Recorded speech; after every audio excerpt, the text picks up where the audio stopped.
Aujourd'hui, je répète, une thématique sur la fertilité des sols et sur le semi-direct sous couvert. Donc, avec l'intervention de Michael Geloun, du GI2E Magellan et de Terrinovia. Je vais le laisser se présenter, je vais lui donner la parole. Donc, bonjour à tous, donc, je m'appelle Michael Geloun, donc, je suis ingénieur développement à Terrinovia, donc en Bourgogne-Franche-Comté, je suis basé à Dijon et j'anime aussi sur une partie de mon temps un collectif d'agriculteurs dans la Nièvre qui s'appelle le GI2E Magellan. Donc, je vais présenter un petit peu l'historique tout à l'heure. L'intervention, alors on est ensemble, alors je vais voir si je peux partir. Voilà. Vous voyez en plein écran, là, c'est bon? Oui, c'est bon. Nickel, merci. Donc, du coup, je vais vous présenter un petit peu le plan d'intervention de... Attends, Michael, je vais te demander 2 petites secondes. Je vais juste en profiter. Si jamais certains n'ont pas coupé leur micro, je vous demande, s'il vous plaît, de bien couper vos micros de manière à ce que ça ne prenne pas le relais. Donc, si jamais il y a des gens qui n'ont pas encore coupé leur micro, je vous demande, s'il vous plaît, de bien tous couper vos micros. Je vous remercie d'avance. Je te laisse reprendre la suite. Merci. Alors, du coup, je vous propose pour ces 45 prochaines minutes, donc je vais vous présenter rapidement le GI2E Magellan et en fait, comment on en est arrivé à travailler sur le semi-direct sous couvert permanent, parce que finalement, c'est la thématique principale de mon intervention. Je vais vous présenter un petit peu le concept de semi-direct sous couvert qu'on essaie de développer dans le GI2E. Pourquoi aussi on est parti sur ce semi-direct. On abordera rapidement le choix des couverts permanents. On verra surtout après des points sur l'implantation des couverts, comment on les intègre dans les rotations, parce qu'il y a des cultures qui se prêtent bien au semi sous couvert et d'autres beaucoup moins. On verra un point qui est souvent mis en avant quand je fais des formations. La première question, c'est comment je régule le couvert permanent. Donc, vous voyez, alors c'est pas forcément souvent ça qui nous limite aujourd'hui, c'est plutôt l'implantation aujourd'hui. Et puis, on fera un petit focus à la fin, un petit élargissement sur l'adaptation de la nutrition des plantes, sachant que c'est notre chantier on a déjà commencé depuis 3-4 ans, mais voilà, il reste encore des choses à faire. Finalement, c'est se dire, j'ai des systèmes avec des couvertures de légumineuses qui restent en place 2, 3, 4 ans, voire plus. Finalement, comment je peux essayer de m'en servir pour essayer de baisser la dose d'azote ou en tout cas la partie alimentation des plantes sur mes cultures. Donc, première chose, la présentation du GI2E Magellan. Donc, en fait, on a créé le groupe en 2015 et en fait, on avait fait plusieurs constats.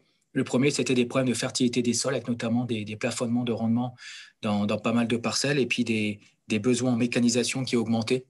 Donc, certains agriculteurs se sont dit, finalement, quand j'ai commencé à travailler, j'avais un 220, mon père avait un 180 chevaux pour les mêmes largeurs de travail. Moi, je me suis installé, je suis monté à 220. Quand j'ai changé de tracteur, il faut peut-être que je monte à un 250. Et en fait, ils se sont dit, c'est-à-dire qu'à un moment donné, il y a peut-être quelque chose dans le sol qui ne fonctionne plus et peut-être qu'il faut aussi qu'on arrive à retravailler ça avant de retravailler la partie mécanisation. Ensuite, on était aussi face à des impasses techniques en désherbage. Donc ça, c'était lié à des simplifications de rotation et des simplifications aussi de travail du sol. Le rotation colza-blé-orge, chez nous, en travail superficiel, était quand même très répandu et on a vu assez rapidement des problématiques de gestion des géraniums dans les colzas, des problèmes de vulpin, brome, vulpi dans les céréales. Donc ça a quand même posé un peu problème. Et dans le groupe, il y a 60% quasiment de polyculteurs éleveurs. Donc il y avait aussi une envie de développer l'autonomie protéique dans les exploitations. Et puis, je pense qu'en beaucoup de départements aussi aujourd'hui, on est quand même assez sensible aussi à la qualité de l'eau, avec des secteurs, avec des bassins d'alimentation de captage où on a quand même des problématiques souvent herbicides. Donc, on s'était dit, finalement, dans cette thématique-là, est-ce qu'on peut essayer de travailler différemment pour essayer d'être un petit peu plus durable dans les solutions testées. Et en fait, beaucoup d'agriculteurs s'étaient posé la question individuellement de dire je recherche des nouveaux systèmes de production qui permettent d'aller vers la triple performance, donc savoir économique, environnemental et puis social. Et en fait, c'était à l'initiative d'un groupe du CETA, donc un groupe que j'animais quand j'étais un conseiller grande culture dans la Nièvre. Et en fait, il s'était dit tiens, j'ai envie de partir en semi-direct sous couvert. Est-ce que ça t'intéresse? Alors, je me suis dit, oui, pourquoi pas. Puis en fait, en faisant le tour d'autres agriculteurs, j'en ai un qui m'a dit, oui, moi, ça m'intéresse, un deuxième, un troisième. Finalement, on s'est retrouvé avec 6 agriculteurs en 2015 et on s'est dit, finalement, c'était le début des lancements des GI2E. Et on s'est dit, quitte à créer un collectif, autant essayer de rentrer dans cette dynamique de GI2E pour aussi avoir un appui au fonctionnement et puis peut-être aussi améliorer la communication qu'on pourrait en faire. Donc, on s'est retrouvé en février 2015 pour essayer de monter un peu le dossier et l'association. On a été labellisé en mai 2015. Et puis, en fait, on est parti de 6 agriculteurs, donc 2015, et puis on est quasiment presque 40 aujourd'hui, 5 ans après, sachant que quasiment 98-19% des agriculteurs ont accès à un smart de semis direct. C'est qu'en fait, tous ne font pas 100% de semis direct.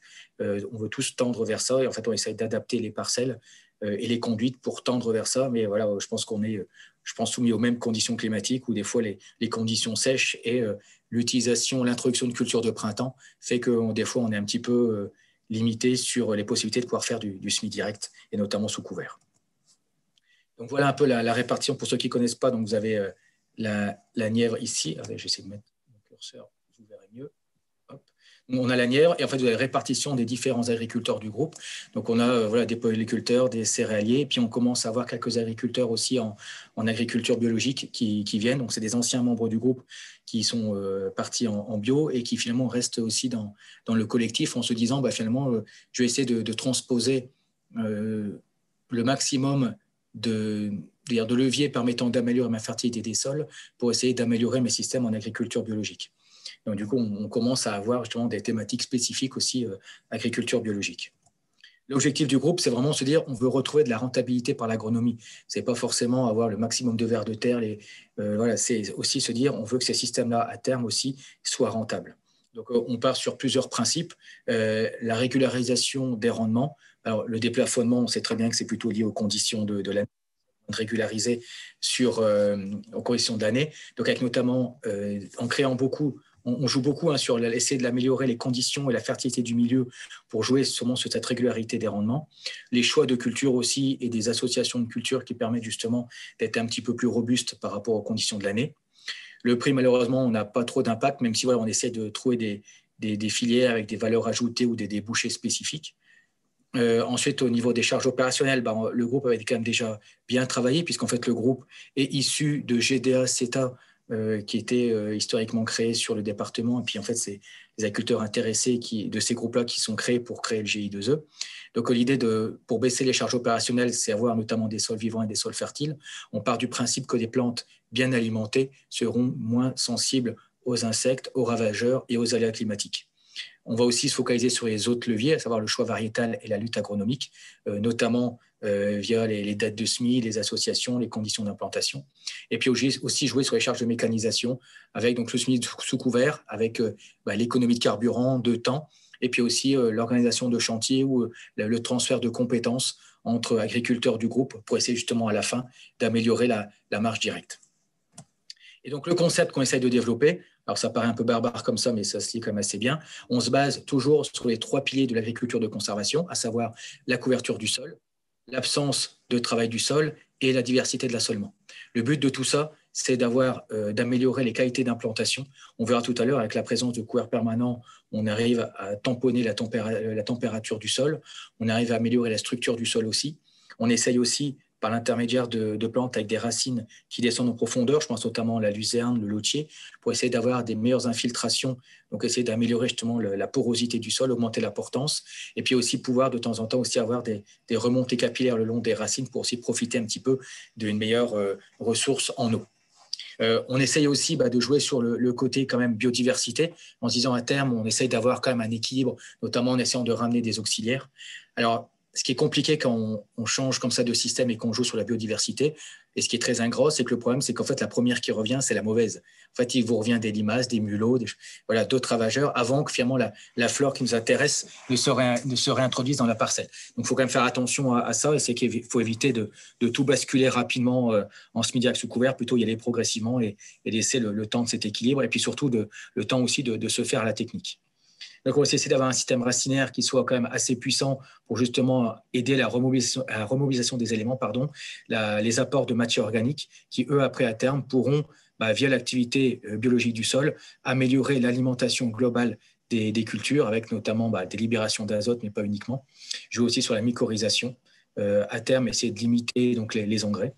Et puis, le but aussi de ces systèmes-là pour nous, c'est aussi d'arriver à avoir une double culture, c'est-à-dire avoir une exportation de blé, de colza ou d'autres cultures, et puis pouvoir avoir une exportation fourragère en interculture, leur exportation qui pourra être faite soit pour les animaux, soit sinon laissée sur la parcelle pour enrichir encore l'activité microbienne du sol. On va aussi essayer de jouer au maximum sur le choix des produits en limitant au maximum donc, le recours aux phytos. Alors, on en met encore, notamment des herbicides, mais il y a une tendance au développement aussi dans le groupe sur l'utilisation de produits alternatifs, notamment aux extraits fermentés ou aux têtes de compost oxygénées. En fait, l'idée de cette diapo-là, c'est surtout se dire, en fait, ça c'est une manie que j'aime bien faire en tour de plaine, c'est qu'en fait, vous prenez une motte de la parcelle et une motte de l'accotement, donc de la bande enherbée à côté. En fait, on compare. Alors, il y a un ver de terre là, mais il y aurait pu en avoir ici. C'est vraiment une coïncidence. C'est se dire, où est-ce qu'on aimerait positionner la graine, où est-ce qu'elle serait la mieux positionnée pour assurer son développement. Et c'est vrai que naturellement, on se dit, c'est dans cette motte-là, finalement, où on voit qu'on a quand même un sol beaucoup plus brun, donc mieux enrichi en matière organique. On voit des racines un petit peu partout. On voit, au niveau sol, on voit qu'on a un sol qui est un peu plus essuyé ici que ici. Donc, c'est l'objectif, en fait, nous, dans ces systèmes-là, c'est souvent, on se dit, le SMI direct, on voudrait partir sur reconstituer la forêt. Et en fait, nous, dans nos systèmes en association culture légumineuse, on veut finalement reconstituer la prairie avec des parcelles, avec la coexistence de céréales, de colza, d'oléopro, avec des légumineuses pérennes. Juste un petit test pour montrer justement l'intérêt de cette activité microbienne sur la structure du sol. C'est un petit test que j'aime bien faire avec de l'alcool. En fait, on part souvent du principe que ce sont souvent les micro-organismes du sol, donc notamment les champignons, qui, via notamment la glomaline, assurent cette structure et l'agrégation des mottes. Et en fait, on sait que donc, ces composés sont très riches en sucre. Et une petite manip que vous pouvez faire, c'est vous prenez 2 coupelles, une avec de l'eau, une avec de l'alcool. Vous mettez 2 mottes, quelques mottes en fait, de votre terre. Et en fait, si la structure du sol est liée à l'activité microbienne, en fait, l'alcool ne va pas dissoudre la motte. Par contre, l'eau dissout les sucres et donc l'eau va se troubler ici et pas ici. Et ça, c'est pour vous montrer dans une parcelle avec un travail du sol qui est assez intensif et assez régulier. Au final, on voit que la structure, les mottes sont présentes. Par contre, quand on fait le test à l'alcool, on voit que les deux se troublent. C'est-à-dire que l'agrégation des mottes s'est formée avec le travail du sol. Et en fait, on a refait la même manip avec une motte, mais présente de l'accotement, donc avec de la matière organique, de l'activité microbienne. Vous voyez, on reprend la parcelle avec l'eau et l'alcool. L'alcool et les mottes de la parcelle, on voit que les mottes se délitent encore parce qu'on n'a pas d'activité microbienne qui structure la motte.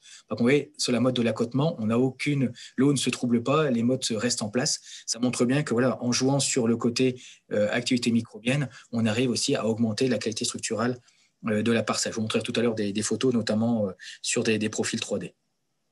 Donc, pour accompagner ça, au niveau de GI2E, on a mis en place pas mal d'outils parce qu'au final, on a commencé en 2014-2015 et finalement, on était parti, on n'avait rien. Donc, on s'est fait nos propres expérimentations au démarrage. On est arrivé à la création d'un guide culture que vous pouvez retrouver sur notre page Facebook et sur le site Internet qui reprend l'essentiel de nos observations et des conduites qu'on peut avoir aujourd'hui en SMI direct sous couvert. Et l'essentiel de ce que je vais vous dire aujourd'hui est tiré de ce document-là. On s'est aussi fait un tableau de bord sur la gestion des adventices en SMI direct sous couvert. Alors, c'est intéressant, c'est un outil, on se sert en fait avant la moisson et en fait, ça nous permet de faire un peu le feedback de la campagne et se dire finalement, ma parcelle, j'ai réussi à bien gérer les adventices ou je n'ai pas réussi à désherber, à contrôler les adventices par différents critères. Donc, je ne vais pas le développer aujourd'hui, on n'a pas trop le temps, mais voilà, vous pourrez l'avoir sur le document. On s'est fait aussi donc, des couverts spécifiques d'interculture, des couverts associés avec le colza.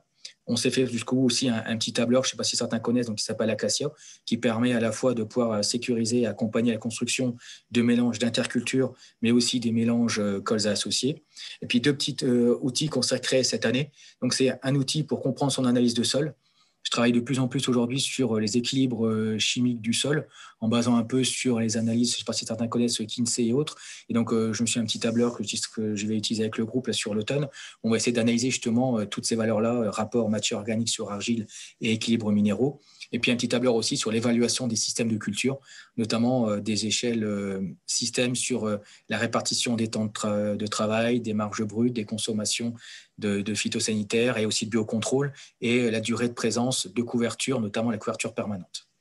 Donc, c'est tous des outils qu'on commence à créer et qui sont hyper intéressants et importants pour accompagner cette transition vers le SMI direct sous couvert permanent. Donc, première chose déjà, pourquoi on est parti en SMI direct sous couvert permanent? Alors, quand on regarde le fonctionnement du sol, alors on ne va pas tout détailler, mais on voit quand même que tout est lié aussi à l'activité des champignons, des bactéries, mais aussi des champignons. Et en fait, on se rend compte qu'il y a 2 éléments importants dans le système à prendre en compte, c'est le carbone et l'azote. On est sur des systèmes, en tout cas des types de sols, nous, qui sont très hétérogènes. Ça va du limon sableux aux argilo-calcaires superficiels à moyen, jusqu'au limon battant et voire même hydromorphe. Donc, en fonction de ces types de sols-là, la quantité d'azote disponible est plus ou moins, on va dire, limitante. C'est surtout le carbone aujourd'hui qui est très limitant dans nos systèmes. Et on essaie de réamener du carbone. Donc, on a plusieurs méthodes. Donc, laisser les résidus végétaux, ramener des composts, laisser les pailles, ramener du fumier et puis l'utilisation de couverts végétaux. Et c'est vrai qu'on a essayé de faire pendant pas mal d'années des couverts annuels après la moisson. Et je pense que vous êtes peut-être soumis aux mêmes aléas que nous. C'est qu'on a vraiment bien réussi en 2018. Par contre, sur les 5 dernières années, finalement, on n'a qu'une année où on a bien réussi à faire les couverts. Donc, du coup, on a plutôt une stratégie aujourd'hui où on essaye de mixer un petit peu les moments où on peut implanter les couverts. Donc, on va essayer de faire toujours les couverts annuels dès qu'on peut. On teste aussi les couverts, donc les semis à la volée avant la moisson des céréales pour implanter le couvert. Et on va aussi avoir des couverts permanents de légumineuses. L'idée, c'est pas mettre tous ces œufs dans le même panier et se dire aussi que finalement, le couvert annuel, aujourd'hui, pour le réussir, on sait qu'il faut passer très tôt après la moisson.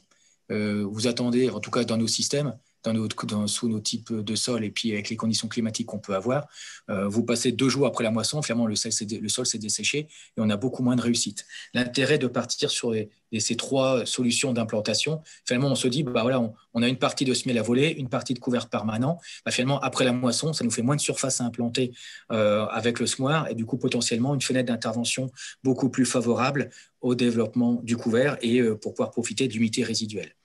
Alors, ça, c'est vrai dans pas mal d'années. Le problème, c'est que nous, cette année, et je pense que vous avez sûrement été dans le même cas, déjà à la moisson des céréales, le sol était déjà sec. Donc, au final, ça a quand même un petit peu moins marché cette année. Mais malgré tout, on se dit, dans ces situations-là, j'ai loupé 1/3 de mes couverts. Il me reste encore soit les couverts permanents ou les couverts de semis à la volée. Sachant que ce n'est pas non plus encore hyper calé, ça, on a encore des choses à travailler ici sur les semis à la volée. Mais l'idée, c'est vraiment de se dire, on veut diversifier les solutions en se disant, si on mise tout sur le couvert annuel, le risque, c'est de voir 100% d'échecs une année, vraiment, on a des conditions sèches. Donc, pourquoi on est parti aussi sur le couvert permanent? C'est aussi le côté économique. C'est qu'en fait, aujourd'hui, quand on fait ce couvert annuel, en dessous de 35 €, aujourd'hui, c'est quand même compliqué. Donc, pour avoir un couvert qui est minimum 250 pieds mètres carrés, si on vise les 3-4 tonnes, qui est le minimum syndical pour vraiment avoir un effet sur la gestion des adventices et l'effet structure de sol et enrichissement en matière organique, on a minimum 35 €. Le coût d'implantation qui se fait donc après la moisson, il est entre 30 et 50 € en fonction du type de matériel et du type d'implantation. Donc, ça vous fait en général entre 65 et 85 € par an. Donc, si vous avez un couvert qui vous fait vos 4 tonnes minimum de matière sèche, le couvert est propre, il n'y a pas de problème. Nous, on n'arrivait plus forcément à faire ça. Donc, on est plutôt parti ici sur des couverts permanents. En fait, ça nous coûte, alors il y a 5 ans, on va même descendre moins pour des trèfles blancs, c'est-à-dire une petite vingtaine d'euros à 70 € pour un couvert de lotier. On sera plutôt à 50 € pour des luzernes ou des trèfles violets. On n'a pas de coût d'implantation supplémentaire puisqu'en fait, on implante avec le colza. Il y a une belle faute ici, désolé. Ce qui fait qu'au final, ça nous coûte entre 9 € pour un trèfle blanc, à 16 € par hectare pour une luzerne ou un trèfle violet et 23 € par an pour un lotier. Donc ça, c'est un coût sur 3 ans. C'est-à-dire que ça reste encore un investissement économique qui est à l'hectare qui reste encore tenable. On l'a aussi fait pour le côté sur la structure du sol. Donc les racines, elles travaillent tout le temps. Donc ça permet de fractionner et de maintenir une structure de sol qui soit aérée. Le but, c'est vraiment avoir des racines qui vont descendre en profondeur. Alors, on va chercher le pivot, mais aussi les racines qui vont travailler sur le côté pour avoir cette fragmentation en surface et de sécurisation aussi de structure sur les premiers horizons, sur les premiers centimètres, pour sécuriser le passage du semoir. Donc, pour illustrer un petit peu ça, je vais vous montrer 3 photos de profil de sol. Moi, j'aime bien faire les tests les profils 3D au télescopique, parce que c'est assez visuel quand on est en collectif. Donc ça, c'est une parcelle témoin sans semi-direct chez un agriculteur. Alors, les photos que je vais vous montrer, il ne faudra pas regarder le sous-sol, parce qu'en fait, c'est des sous-sols différents, mais on va regarder surtout les premiers centimètres du sol, donc les 40-50 premiers centimètres du sol. Donc ça, c'est une parcelle avec un historique de passage avec du terrano, donc des passages d'outils sur les 15, 16, 17 cm de profondeur. Et on voyait ici, la structure est bien quand même, on a une bonne structure avec des racines qui sont assez présentes. Et vous voyez, en dessous, Alors, la structure, on ne voit pas trop, mais les mottes s'effritent assez facilement. On voit que les racines passent à travers. Mais malgré tout, on a quand même une prise en masse qui se fait ici, notamment sur l'hiver. Ça, c'est le profil de sol. Alors, ne regardez pas jusque-là. Il faut regarder ces horizons ici. Et en fait, ça, c'est une parcelle avec un semi-direct de 4 ans, où on voit que finalement, on a réussi à maintenir la bonne structure qui a été permise avant par les passages de terrano, et on a réussi à avoir justement, par la présence de racines, finalement, l'enrichissement et la fragmentation, l'émiettement qu'on souhaitait. Alors là, on était sur des couverts, pour être honnête, plus ou moins bien réussis, c'est qu'on était entre 1 voire 2 tonnes de matière sèche. Donc peut-être qu'en ayant plus de biomasse, on a encore eu un meilleur effet. Mais voilà, sur ces potentiels-là de couverts, on a mis un couvert 4 ans pour faire ça. Et là, vous avez ici un couvert de lotier donc d'1 an et demi, qui a été implanté avec le colza l'année d'avant. Et là, on est dans la céréale qui suit. Vous voyez que finalement, en termes de progression des racines, donc vous voyez, on voit le blé et le lotier ici.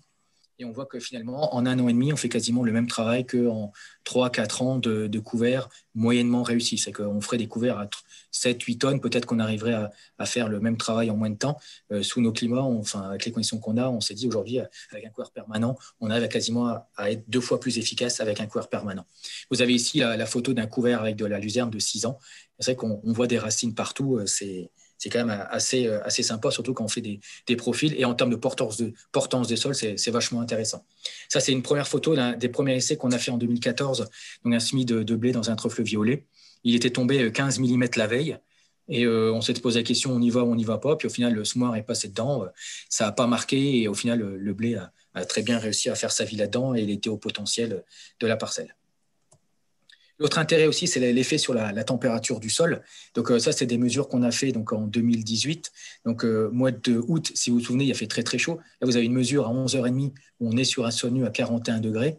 On est dans le couvert à 33,4 degrés, donc on a un peu plus de 7 degrés et demi d'écart. En fait, on est repassé à 3h30 de l'après-midi et on avait 15 degrés d'écart entre les deux.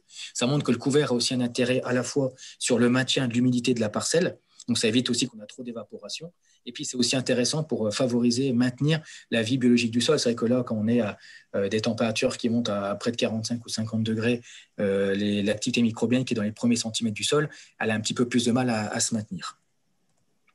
L'autre intérêt aussi, c'est un des principaux qui sont mis en avant dans les couverts permanents, c'est que finalement, le couvert est déjà en place en interculture. Vous ne vous posez pas la question de dire il pleut pas, je sors le semoir, j'y vais pas. Là, le couvert, il est déjà en place.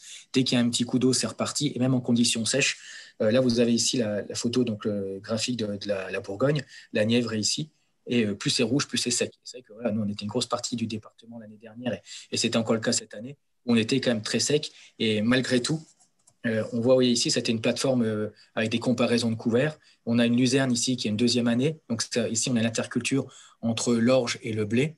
Le couvert a été implanté avec le colza l'année avant l'orge. Et ça, c'est un couvert, donc notre couvert Magellan qui était semé en interculture entre l'orge et le blé. Et vous voyez, on voit que c'est facile à voir avec la facélie ici qui fleurit mauve. En fait, le couvert est très irrégulier avec des endroits, avec plutôt des repousses de céréales, des parcelles qui seraient des endroits où ça se ressalit en adventice. Et bien, finalement, avec la luzerne qui avait été déjà en place, finalement, là, on n'a aucune présence d'adventice avec un couvert qui est déjà bien là. Et une exportation aussi qui est possible pour notamment les polyculteurs éleveurs. On peut soit pâturer ou de l'enrubanage. C'est vrai que cet effet adventice est quand même très important. On l'avait mis en évidence en 2014-2015. Vous avez sur ce graphique-ci, en fait, la répartition, c'est avec de la luzerne, mais c'est vrai avec du trèfle et du lotier. Vous avez répartition de la surface donc du sol, donc de 0% à 90%. Vous avez ici le nombre d'adventices au mètre carré. Et là, vous avez la pesée, donc la biomasse du couvert associé. Donc ici, pour le coup, la luzerne. Et là, c'est différentes adventices. Chaque couleur correspond à une adventice. Mais regardez pas trop, on n'aura pas trop le temps de détailler. Ce qu'on voit, c'est que pour 0%, donc sol nu, on est à peu près ici, vous voyez, à 130 adventices au mètre carré. Pour 30% de la surface, donc on a déjà une luzerne qui fait quasiment 800 grammes par mètre carré, et on voit qu'on n'a pas d'impact sur la présence d'adventices, on est toujours à 130 adventices au mètre carré. Pour 50% de la surface, on a on gagne 30 adventices au mètre carré, et on a une luzerne qui est quasiment proche des 900 grammes. Et puis vous voyez, pour 90% de couverture, on n'a pas une adventice, on a une luzerne qui fait quasiment 1,5 kg, 1,6 kg, et il n'y a aucune adventice qui passe à travers. Et donc, du coup, depuis 2014-2015, en fait, tous les ans, dans les parcelles des agriculteurs, je refais des notations, justement, comparaison entre biomasse couverture du sol et puis présence d'adventices. Et donc, ça donnait ce graphique-là. Alors, je pourrais rajouter, j'ai encore 7-8 points de cette année, mais je n'ai pas rajouté là, mais les tendances vont dans le même sens. Et ça va dans le même sens que ce graphique-ci, finalement. C'est qu'on voit qu'en fait, le couvert permanent, en fait, de 0 à 50% de couverture, il n'a aucun impact sur la présence, sur le contrôle des adventices. Dès qu'on passe 50% de couverture, à chaque fois, vous allez avoir des pourcentages de couverture en plus. C'est de l'amélioration du contrôle des adventices avec un optimum qui se situe entre 80 et 85%. C'est-à-dire qu'à partir de 80-85% de couverture, il n'y a pas une adventice, il n'y a aucune plante qui passe à travers. Pour vous illustrer ça, c'est une parcelle, on le fait tous les ans, mais je vais cette photo-là. C'est après un colza qui avait été implanté avec un lotier et on faisait des essais au démarrage, donc colza plus lotier et puis des parties de colza seul. Et puis en fait, on s'est dit pour renforcer encore la biomasse pour contrôler les adventices, on va essayer de semer un couvert d'interculture dans le colza pour renforcer encore la présence de racines et voir si on peut étouffer davantage les adventices. Donc là, on avait semé un mélange sarrasin, facélie, févrole, niger. Et vous voyez ici, les repousses de colza, pour ceux qui connaissent, sont tellement agressifs que finalement, elles prennent beaucoup la place. Il y a finalement que quelques pieds de sarrasin qui ont réussi à faire leur place là-dedans, mais tout le reste du couvert n'a pas pris. Et vous voyez ici, alors là, il y a 10 mètres d'écart entre les deux photos. C'est en fait, la parcelle de colza avait été coupée en deux, une partie sans couvert, une partie avec couvert. Et vous voyez ici la partie où on voit le lotier et qui est en place avec la moisson. Là, on est quasiment à 90% de couverture du sol. Et vous voyez, alors je vous mentirais en disant qu'il n'y a pas de colza qui repousse. On voit un petit colza là, un colza ici, il y en a un autre qui doit se trouver quelque part par là. C'est pour montrer que le couvert, une fois qu'il est en place à la moisson, en fait, il met un système racinaire en place et il inhibe quand même la levée de pas mal d'adventices. Alors, on pourrait dire finalement, les couverts, les adventices qui n'élèvent pas en interculture, est-ce qu'on les retrouve dans les cultures suivantes? C'est-à-dire, finalement, on se dit, autant qu'ils élèvent en interculture. Et à ce cas-là, on a fait des mesures, même dans les cultures suivantes, on a 3 années de suivi là-dessus. Et en fait, les espèces qui ne lèvent pas là, en fait, elles ne lèvent pas dans la culture suivante. Donc, elles sont soit soumises à de la prédation, soit aux aléas climatiques, soit la couverture du sol fait qu'elles n'ont pas la lumière suffisante pour pouvoir germer. Donc, le choix des critères des couverts, il dépend de plusieurs choses. Donc, le type de sol, il y a certains types de sol, on verra, de plantes qui s'adaptent à plus ou moins de types de sol. La concurrence vis-à-vis des cultures que vous allez mettre en place, la tolérance aux herbicides, le potentiel fourrager pour ceux qui seraient plutôt partis sur des exportations pour valoriser pour le troupeau, et puis aussi la présence de drainage. C'est bien de mettre un couvert avec des racines qui descendent, mais si c'est pour boucher les drains, c'est pas hyper intéressant. Donc au démarrage, en fait, quand on est parti dans ces systèmes-là, on ne savait pas trop, on n'entendait pas de la luzerne, on entendait parler du sainfoin, on entendait plein de trucs. Puis on s'est dit finalement, le plus simple, c'est d'essayer toutes les espèces. Donc en fait, on a fait des plateformes où on avait toutes ces espèces-là en pur et en association. Donc rapidement, le sainfoin, on a vite laissé tomber. C'est un couvert qui est très intéressant, mais uniquement dans les parcelles très superficielles. Dès que votre culture aura tendance à faire un petit peu de biomasse, elle va vite être étouffée et elle n'aura pas trop son rôle de couverture du sol. La minette est intéressante aussi, mais le problème, c'est le contrôle chimique. La minette est très peu sensible aux herbicides. Et puis, elle a un redémarrage qui est hyper anarchique au printemps. Il faut tout le temps être dessus pour voir quand elle redémarre. Et on a une plateforme pluriannuelle où la minette est hyper intéressante en termes de rendement. Et puis, le mélilo, alors là, c'est la pire, parce qu'en fait, ce n'est pas une plante qui vraiment fait une couverture, c'est un buisson. Donc, en fait, en termes de contrôle, c'est très compliqué parce que c'est très peu sensible aux herbicides. Et en plus, ça a plutôt un effet plutôt d'étouffement que de couverture du sol. Donc, en fait, on est resté sur la luzerne, le trèfle blanc, le trèfle violet et le lotier. On garde la luzerne dans les systèmes polyculture-élevage sur des pH, on va dire, neutres, voire basiques. Donc, la luzerne, ce qu'il faut savoir, c'est qu'une luzerne, plus elle sera âgée, moins elle sera sensible aux herbicides. Donc, il faut même faire attention, c'est qu'une luzerne qui aura plus de 3 ans, en fait, elle sera beaucoup plus difficile à contrôler. Les trèfles blancs, trèfles violets, plutôt dans les situations acides ou exportation de fourrage, plutôt pour le trèfle violet. Et puis le lotier, alors acide ou limon battant hydromorphe, ça marche très bien là-dessus. Et puis le lotier, plutôt dans les situations de argéo-calcaire ou limon sain. Ça n'aime pas trop avoir les pieds dans l'eau, donc les sols hydromorphes, ce n'est pas forcément l'idéal. Mais dans les limons sains, ça passe très bien. Et le lotier, c'est le couvert pour lequel on a la meilleure tolérance vis-à-vis des cultures, on a la moindre nuisibilité. Et c'est un couvert qui est hyper intéressant parce qu'en fait, il est très peu sensible aux herbicides, notamment les sulfonylurées. C'est que ça permet de se dire, si on part dans un système en transition avec le lotier, on peut continuer à se dire, finalement, si j'ai un peu de vulpin qui passe à travers ou de brome, je peux encore utiliser des sulfos dans ma céréale. Alors que si vous mettez de la luzerne ou du trèfle blanc ou du trèfle violet, vous avez tendance plutôt à à détruire des pieds, voire quasiment détruire la plante associée. Donc, dans un système en transition, le lotier est quand même le plus sécuritaire pour ne pas avoir à choisir entre continuer à désherber dans les situations où il y a des adventices et maintenir le couvert permanent. Et dans les situations où vous avez réussi à gérer vos problèmes de graminées, on peut partir sur des situations avec des associations de couverts, notamment ce qui marche très bien, c'est l'association trèfle blanc à 1,5 kg plus 5 kg de lotier. L'intérêt, c'est que on baisse le prix du couvert parce qu'on divise par deux quasiment la quantité de lotier, donc on devient plus compétitif. Et l'idée de ça, c'est qu'en fait, vous associez les deux avec votre colza. Donc, vous semez votre céréale en direct dans le couvert en place. Et au printemps, quand vous désherbez avec une sulfonylurée, vous détruisez le trèfle blanc qui relargue de l'azote et puis il vous reste votre lotier dans le reste de la rotation pour justement continuer pendant les 2-3 années qui suivent à assurer cette couverture du sol. Donc, en termes d'implantation, je vais vous montrer ici ce graphique-ci, c'est avec quelle culture on peut bien implanter le couvert permanent. Donc, nous, on l'a fait assez facilement avec le colza, je vais vous montrer tout à l'heure. C'est l'espèce qui est la plus facile pour implanter les couverts, parce qu'en fait, on a une très bonne concordance de stades, de rythme de développement, et puis aussi de sélectivité des herbicides utilisés sur les colzas. Ça marche très bien aussi avec un couvert d'interculture longue ou des métailles. Orge au printemps aussi, ça marche assez bien. Tournesol, maïs, on arrive à très bien implanter des couverts avec ces deux cultures-là. Avec le problème, c'est que le couvert, notamment dans les années très sèches ou des sols superficiels, on a un fort impact sur le rendement. On est entre 7 et 10 quintaux sur le tournesol et entre 15 et 25 quintaux avec le maïs, donc il faut quand même faire attention. Donc c'est plutôt déconseillé. Et puis avec les céréales d'hiver, on avait fait les essais. Le problème, c'est qu'en fait, toutes les légumineuses, notamment pérennes, elles aiment bien les jours longs et être à la lumière. Donc, en fait, quand vous allez implanter votre céréale d'hiver plutôt au mois d'octobre ou novembre en fonction de vos précédents, ben, vous allez les implanter à une période où les jours diminuent. Donc, forcément, votre plante elle va être moins sollicitée, elle va pousser moins vite. Donc, c'est là où elle peut être la plus soumise soit à la consommation par les limaces ou à un effet négatif des herbicides qui auraient pu être mis avec les céréales.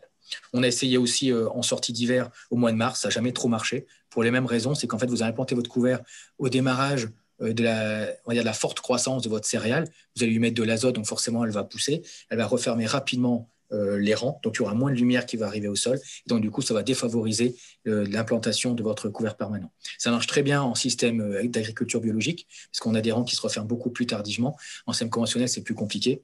Et puis, avec des protéagineux, la difficulté, c'est qu'aujourd'hui, on a un contrôle qui est très difficile. On n'arrive pas à contrôler des légumineuses dans un protéagineux. Il y a quelques solutions qui existent, mais ce n'est pas forcément vrai pour tous les couverts. Donc, on est plutôt parti aujourd'hui implantation avec du colza, avec des métailles ou dans le cadre de couverts, ou sinon des implantations à la volée dans les tournesols, à limite passage tracteur, en étant opportuniste avec les pluies. Et on essaye quelques essais aujourd'hui de semis à la volée avant la moisson des céréales, donc en avril-mai, pour profiter vraiment des dernières coups d'eau pour vraiment permettre l'implantation du couvert. Donc l'implantation, voilà ce que ça donne avec un colza. En fait, on sème le colza, les plantes gélives pour gérer les insectes, notamment soit des févroles, des lentilles, des fenugrec, et on rajoute la légumineuse pérenne.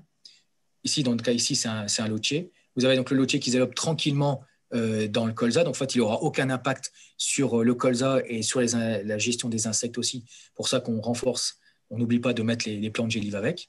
On arrive au mois de juin. Quand le colza commence à perdre un petit peu ses feuilles et qu'on a plus de lumière qui rentre dans la végétation, mais le couvert qui était resté très discret, finalement, il commence à mieux s'exprimer. Vous passez à la moisson, donc vous fauchez le dessus. Il vous reste le couvert. On verra tout à l'heure, mais c'est systématiquement à la première année d'implantation, c'est un broyage du couvert permanent pour vraiment stimuler les bourgeons axillaires.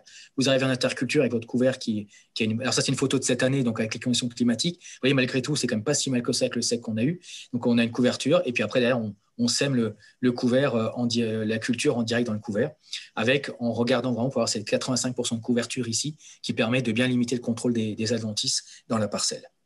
Et puis, il peut aussi y avoir sur le mois de juillet-août, des pâturages aussi par les animaux pour profiter du couvert en place, pour justement essayer de contrôler ça, limiter aussi la présence de mulots ou de limaces par le passage des animaux qui vont retasser.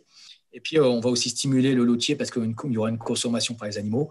Et puis, l'intérêt aussi, c'est que via aussi les boues et autres, on peut aussi ramener encore de la matière organique et restimuler un peu la vie du sol de la parcelle. Et c'est vraiment cette complémentarité aussi, couvert permanent dans des systèmes élevage, où là, vous démultipliez complètement l'effet de votre système de semis direct. J'en ai parlé tout à l'heure, mais ça, c'est hyper important. C'est l'entretien du couvert en interculture, notamment la première année.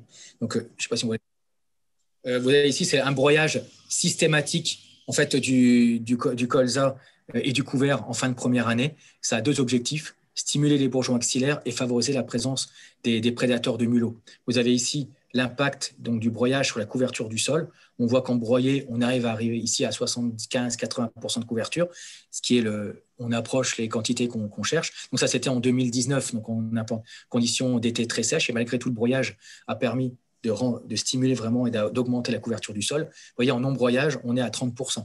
C'est-à-dire que 30% de sol avec le couvert, il reste encore 70% qui reste encore accessible aux adventices. Puis l'autre intérêt de broyer, c'est que vous voyez, on casse un peu les cannes et ça permet aussi aux prédateurs, donc on parle beaucoup des buses et autres, mais c'est surtout en fait les chouettes et les hiboux la nuit qui viennent aussi pour réguler les mulots. Donc, vous voyez ici, vous avez ce graphique-là, le pourcentage de sol qui est concerné par les galeries de mulots. Et en broyé, on est en dessous de 5%. Et en non broyé, on était quasiment au semis, donc au mois d'octobre, à quasiment 35%. Donc, c'est quand même un point très important à ne pas négliger. On stimule les bourgeons axillaires et ça permet d'augmenter la couverture du sol pour arriver aux 85%. Et l'autre chose, c'est favoriser la présence des prédateurs, notamment pour les mulots. Donc, si on raisonne un petit peu le choix des couverts en fonction des cultures, je l'ai dit tout à l'heure, c'est très compliqué de gérer une légumineuse dans un protagineux. Donc, en général, on ne va pas forcément planter de couverts permanents avec des protagineux. Par contre, dans les céréales d'hiver, il y a une dichotomie à faire en fonction de la problématique de graminées de la parcelle. Si on a une parcelle qui est propre, on peut faire soit un couvert annuel ou un couvert de légumineuse, peu importe le couvert de légumineuse. C'est qu'en fait, on pourra limiter le recours au sulfo au printemps et en gérant uniquement avec les applications d'automne. Et si vous avez une problématique graminée, vous savez que vous aurez à faire un rattrapage sulfo au printemps, c'est plutôt rester lotier corniculé, où on sait qu'il est très quand même résistant tout ce qui est méso, iodo et autres. Voilà, je n'aurai pas le temps de détailler là, mais c'est un produit où vous pouvez charger en sulfo au printemps. Ça aide à la régulation et il repart derrière sans problème. Sur les cultures de printemps, c'est un petit peu plus compliqué. C'est que tout ce qui est tournesol aujourd'hui, on sait tournesol en semi-direct, c'est quand même très compliqué. On y travaille dans le groupe, on voit des pistes pour y arriver, mais ce n'est pas encore acté. Protagineux de printemps, c'est la même chose que les protagineux d'hiver. On n'arrive pas à contrôler le couvert permanent dans le protagineux. Orge de printemps, pas de problème. On a des solutions pour réguler, notamment des hormones. Et puis les maïs, il faut faire attention. C'est que quand la parcelle est sale, on reste quand même sur un couvert annuel pour pouvoir augmenter et pas négliger la partie désherbage. On donnera toujours la priorité au désherbage et au maintien des parcelles propres. Le but de ces systèmes-là, ce n'est pas de salir les parcelles, c'est vraiment d'arriver à les maintenir vraiment plus propres ou d'améliorer la situation. Si on voit qu'on n'y arrive pas, il faut autant dégager le couvert. Dans les parcelles propres, on fera une séparation entre les parcelles non irriguées, on laisse tomber parce que les couverts sont trop concurrentiels. En parcelles profondes ou irriguées, éventuellement lotier, luzerne, notamment dans la situation maïs en silage, ça ne marche pas trop mal. Par contre, laissez tomber le trèfle, où on sait que le trèfle, en fait, il a 80% de ses racines dans les 80 premiers centimètres du sol. Donc, on est pile poil dans l'enracinement des cultures. Donc, au final, il est très concurrentiel et donc on a des pertes de rendement que je vais vous montrer tout de suite là. Ici, un exemple de pois d'hiver associé au lotier. Alors, pour ceux qui ne connaissent pas, le pois d'hiver, c'est les fleurs blanches et le lotier, c'est les fleurs jaunes et le couvert un peu plus foncé. Donc, vous voyez, en termes de contrôle, c'est un peu plus compliqué. Alors là, c'est une variété Baltrap. Là, c'est une variété Furieuse qui s'arrache un petit peu mieux. Donc, vous voyez qu'elle a une meilleure couverture. Malgré tout, les deux parcelles ont été broyées avant la moisson. C'était impossible à récolter. En culture de printemps, vous voyez, lentilles sous lotier. Donc ça, c'est une parcelle où on avait différentes implantations. Là, vous voyez, on a nos parcelles de pois. Et puis, je n'aurai pas le temps d'en parler aujourd'hui, mais là, on a une plateforme zéro glyphosate en semis sous couvert de lotier. Et donc, on avait tous nos essais l'un côté de l'autre. Là, vous avez lentilles sous lotier. Donc, la lentille, c'est le vert clair et le lotier, c'est le vert foncé. Donc, ce n'est pas forcément facile à réguler. Et là, vous avez le tournesol avec le trèfle violet, où là, on a 4 quintaux de nuisibilité. Et là, vous avez ici le maïs sous trèfle blanc. Vous voyez, visuellement, honnêtement, on ne voit pas grand-chose sur la plante. En contrôle des adventices, avec le couvert ici, c'est nickel, il n'y a pas une adventice. Là, on voit du vert ici, mais c'est des paniques, éthers, des amarantes, un peu de mouron qui repasse à travers. Pourtant, ça a été désherbé classiquement et ça n'a pas été, on n'a pas levé le pied sur le désherbage. Le couvert a très bien maintenu les adventistes. Par contre, on a 15 quintaux d'écart entre les deux, donc ce n'est pas forcément idéal. Donc, retenez quand même que ces systèmes en semis sous couvert permanent sont bien adaptés pour des rotations et des cultures d'hiver. Quelques cultures de printemps, notamment l'orge de printemps, l'avoine de printemps, mais il reste encore à travailler sur les cultures de printemps, notamment maïs, tournesol, soja et autres. Donc, éviter quand même, ça peut être quand même très risqué, ou si on essaye sur une petite parcelle ou une petite zone de la parcelle. Ça, c'est l'implantation, donc les points importants au moment du semis. Donc, première chose, c'est la vitesse d'avancement. C'est 4 à 6 km/h. Les semoirs de semis direct, ce n'est pas des semoirs qui sont faits pour aller vite. Donc, si on veut la régularité de semis, il ne faut pas aller trop vite. L'autre intérêt aussi, c'est avec le passage du disque, plus vous allez passer lentement, moins vous allez bouger de terre et moins vous allez faire lever d'adventice. On avait fait un essai avec un Sky il y a 5-6 ans. On a fait 4, 6, 8, 10 km/h. On n'a jamais réussi à aller à 12 dans un couvert. 4 et 6, ça passe sans problème. À partir de 8, on a déjà une régularité sur le rang qui est beaucoup plus... une régularité de semis qui est beaucoup plus forte. Une irrégularité beaucoup plus forte, pardon, et surtout une levée d'adventice sur le rang qui est beaucoup plus forte. Donc, quand vous avez notamment des problématiques graminées, vous allez avoir des vulpins, des raigrats ou des bromes qui vont lever sur la ligne de semis. Ensuite, profondeur de semis, on conseille de semer 1-2% plus fort. Augmenter la densité de semis.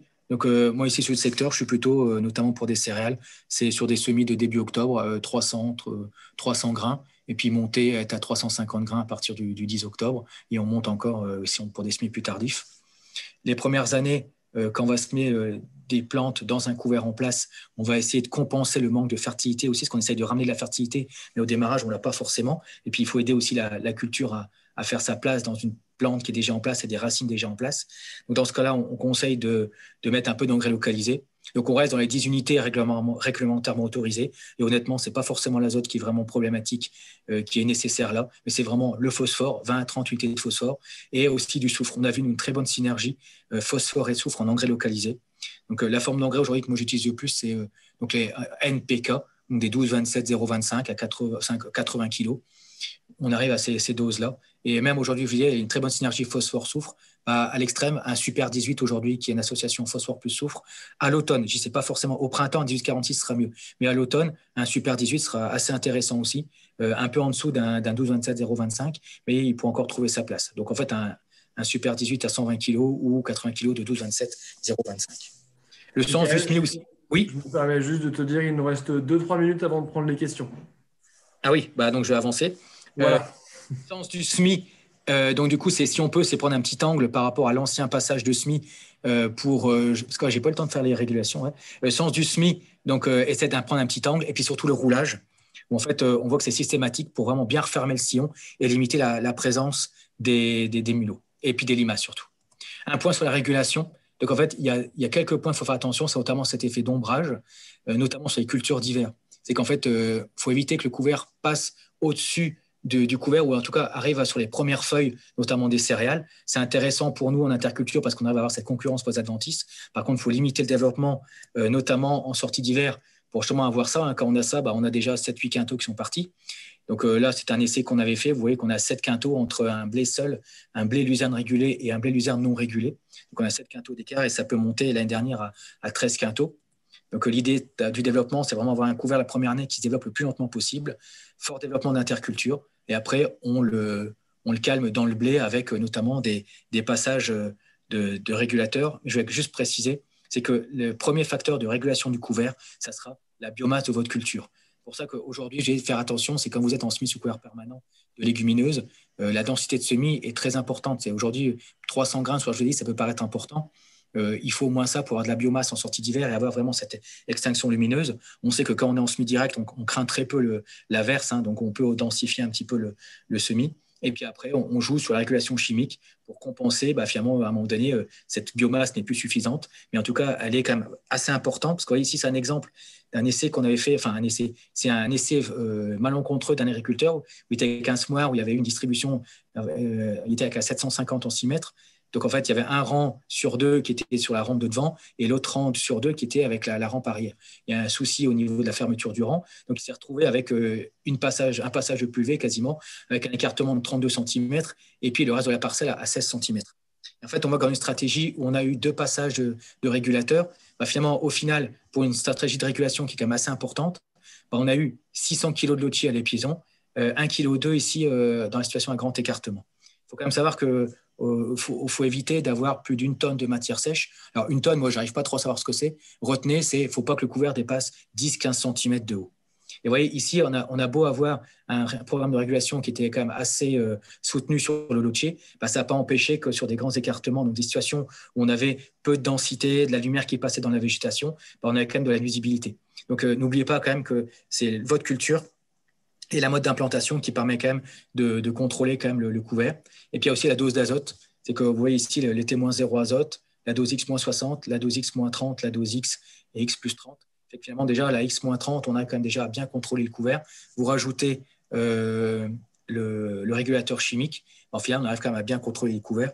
Et il y a un point important à savoir là-dessus, c'est qu'en fait, on essaye, dans la mesure du possible, les apports d'azote, d'anticiper un peu, alors dans les limites de la réglementation, hein, mais il faut arriver plutôt à anticiper les apports d'azote, les mettre un petit peu plus tôt. Et à l'extrême, le troisième apport, finalement, il ne sert pas forcément à grand-chose.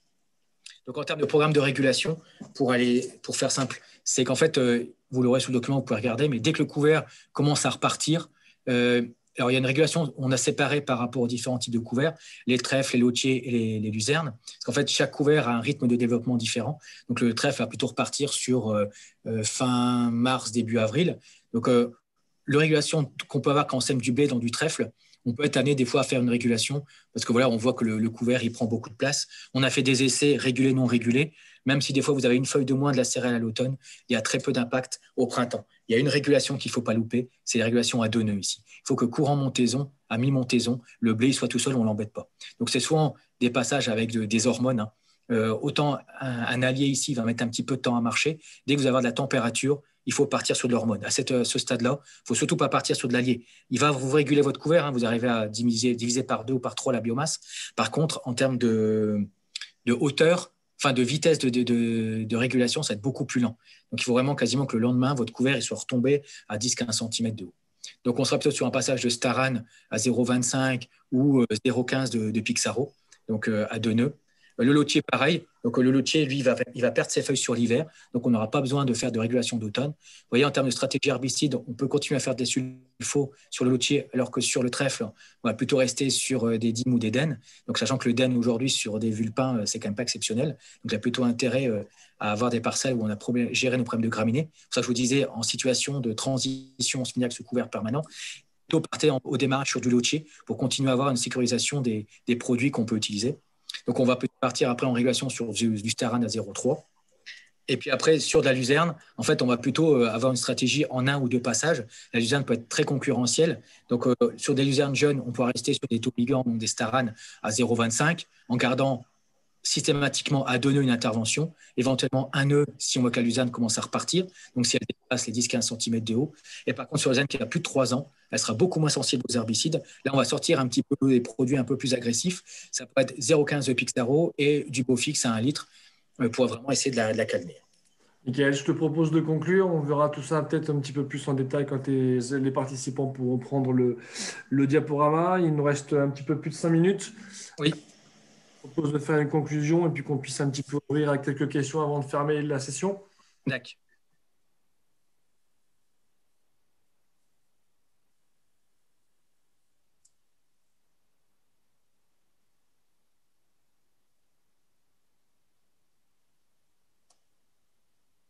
Ah, visiblement, nous avons perdu Michael. Pardon? On t'a retrouvé, c'est bon? Oui, c'est bon, je ne vous ai pas perdu, hein, je vous entendais, c'est bon. Ah non, c'est qu'on n'avait plus ton écran, c'est pour ça. Ah, parce que j'ai coupé là, c'est pour ça, oui. D'accord. Tu voulais peut-être mettre ton dernier écran de conclusion sur les choses vraiment essentielles à retenir? Bah, je vais le redire quand il y aura des questions, je le dirai à la fin, à la limite, comme ça. D'accord. Bien, ce que je vous propose, je vais mettre la vidéo pour qu'on puisse se voir. S'il y en a qui ont des questions, vous pouvez soit me les écrire éventuellement sur le chat, ou vous avez éventuellement aussi la possibilité de pouvoir lever la main.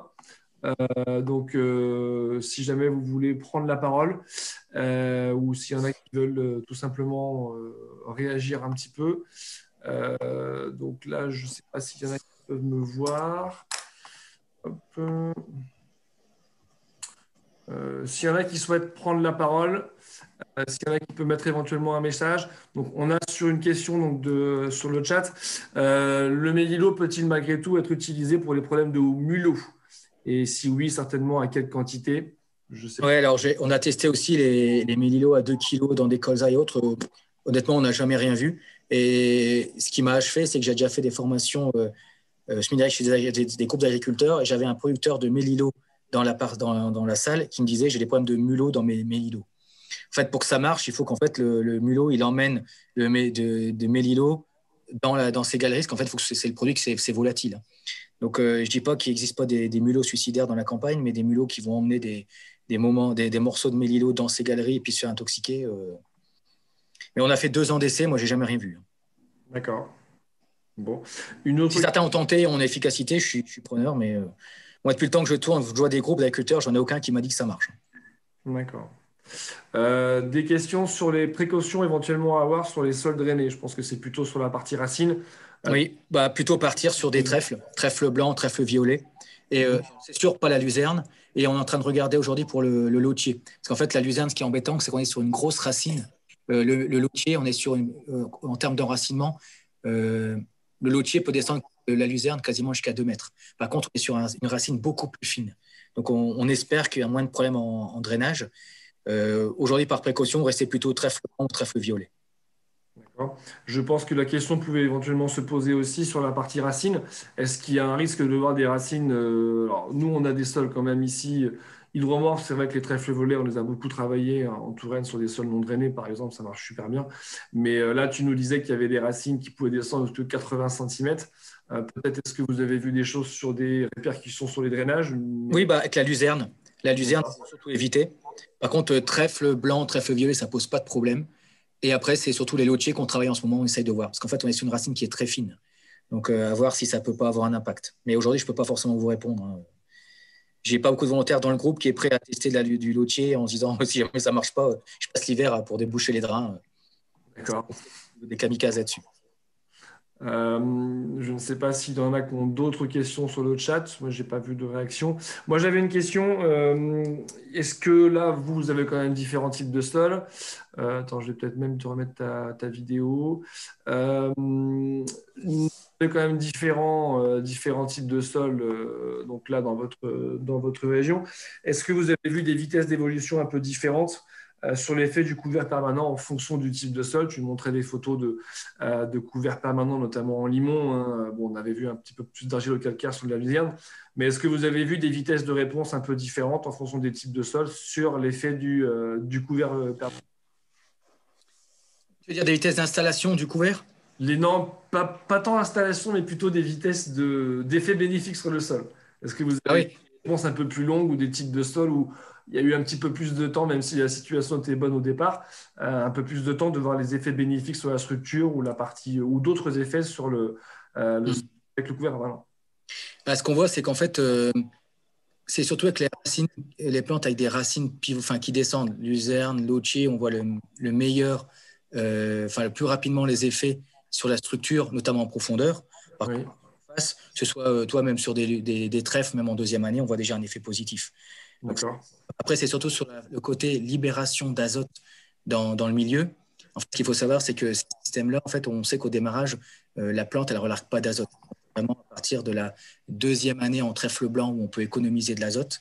Parce qu'en fait, le trèfle blanc, via ses stolons, il pousse, il meurt, il pousse, il meurt. En fait, les anciens stolons se décomposent et relarguent de l'azote.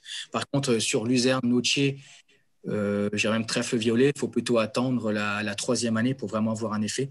Sachant que sur ces plantes-là, c'est surtout le renouvellement des racines, quand elles vont décomposer dans le sol, on va relarguer de l'azote. Donc, c'est plutôt à partir de la 3e année, on a des systèmes aujourd'hui en 3e année de lotier où on peut économiser entre 30 et 60 unités d'azote. D'accord. Ça sert à rien de le faire les 2 premières années parce qu'en fait, le fonctionnement de la plante fait qu'on ne relargue pas d'azote. D'accord. Bon, merci pour cette réponse. Allez, 2 dernières questions qui vont se globaliser avant de laisser malheureusement la session se libérer. Des petites questions sur la partie semis à la volée. Des espèces testées en semis à la volée, qu'est-ce qui a mieux marché? Et puis, aussi une petite question sur la partie binage. Est-ce que vous avez vu des implantations de couverts au niveau pas désherbinage, mais implantation en même temps que le binage? Oui, alors l'implantation avec le binage, il faut de l'eau pour que ça marche. Je pense notamment avec des maïs ou des tournesols. Donc ça peut, après, nous on essaie plutôt de le faire à la limite passage tracteur en étant vraiment opportuniste avec les pluies. Après, si vous avez une période de pluie qui coïncide avec un binage possible, il n'y a pas de problème. Ce qu'il faut Notamment, je pense, pour un maïs ou un tournesol, il faudrait laisser le maïs tranquille jusqu'à 6-8 feuilles. C'est là vraiment où il est le plus sensible. Et le tournesol jusqu'à B6, jusqu'à 6 paires de feuilles, il faudrait quasiment qu'il soit tout seul. Donc, à partir de ces moments-là, soit s'il y a une fenêtre climatique pour le faire, vous pouvez implanter votre couvert avec le binage ou à la volée à l'opportunité d'une pluie où il n'y a pas de bineuse. Et sur les espèces intéressantes en semis à la volée, c'est surtout les petites graines aujourd'hui. Donc, c'est vrai qu'on part beaucoup, nous, luzerne, lotier, trèfle, mais ça marche aussi avec des crucifères. En fonction des outils que vous avez pour répandre à la volée. Donc, si c'est un dolimbe, les vestes, ça marche pas trop mal. Si vous êtes sur des rampes de semis, tout ce qui est sarrasin et autres, ça tend à démarrer très très bien aussi en conditions sèches. La lentille est pas mal aussi. Bon, très bien. Je te remercie beaucoup, Mickaël, de ton intervention. Bon, alors même si Christophe me dit qu'on a jusqu'à 19 heures, bon, il y a peut-être une dernière petite question qu'on peut avoir.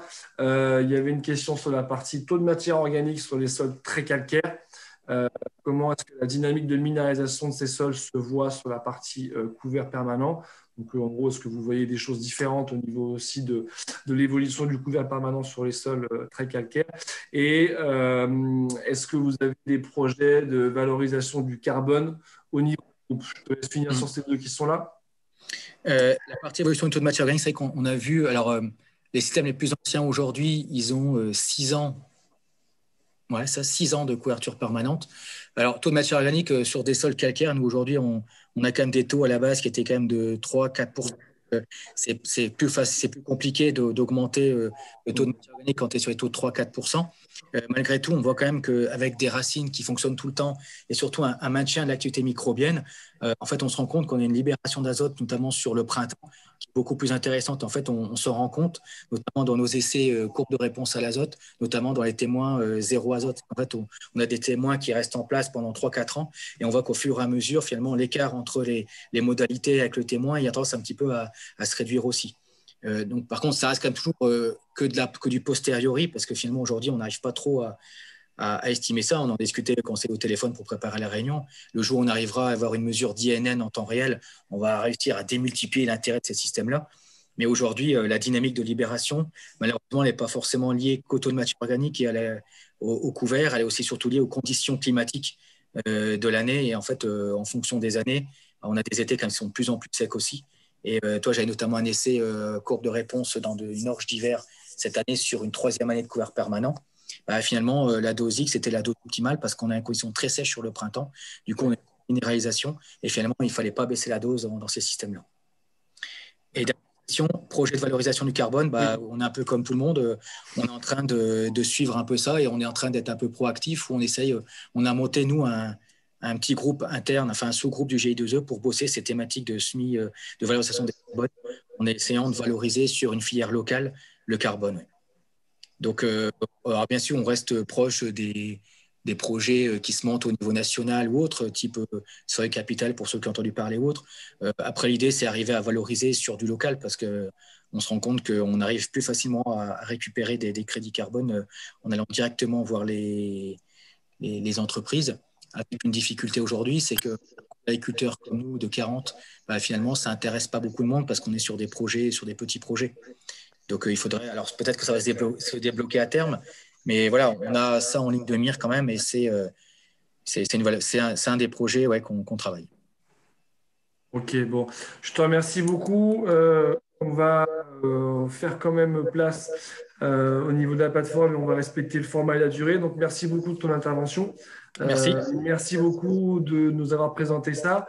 Je crois que de toute façon, avec mon cher collègue Christophe, on a prévu d'essayer de venir vous voir au printemps.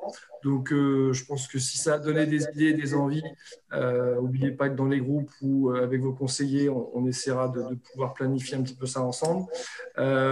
Pour ceux aussi donc, qui avaient fait l'inscription par mail, donc, vous allez recevoir l'intervention de Mickaël, donc en intégralité, il y a quelques diapos qui avaient été masqués. Dans la suite de l'intervention assez rapidement. Et puis voilà, je pense que là, on a quand même eu un bel aperçu de ce qui est fait chez vous au niveau du semi-direct sous couvert. Je pense que ça peut ouvrir des belles portes sur ce qu'on peut faire encore chez nous, malgré qu'on ait vu que la plupart des personnes qui étaient présentes ce soir étaient quand même des personnes déjà expérimentées sur le semi-direct. Voilà, écoute, on te remercie énormément pour ces différents éclairages. N'hésitez pas aussi donc, à vous inscrire. Donc, les agroveilles continuent encore la semaine prochaine sur la dernière thématique, sur la diversification. Avec la partie culture de diversification sorgho et donc aussi toute la partie coût de production, donc avec Stéphane, avec Franck et avec le spécialiste sorgho de chez Euralis. Voilà, je vous remercie à tous. Michael, je te souhaite une bonne soirée. Merci beaucoup. Merci en tout cas pour votre invitation. Puis au plaisir de se retrouver au printemps, quand on espère quand ça ira mieux, quand on pourra se plus facilement et se réunir plus facilement aussi. Avec grand plaisir. En tout cas pour l'invitation. On ira te voir avec grand plaisir. Merci beaucoup et bonne soirée à tout le monde.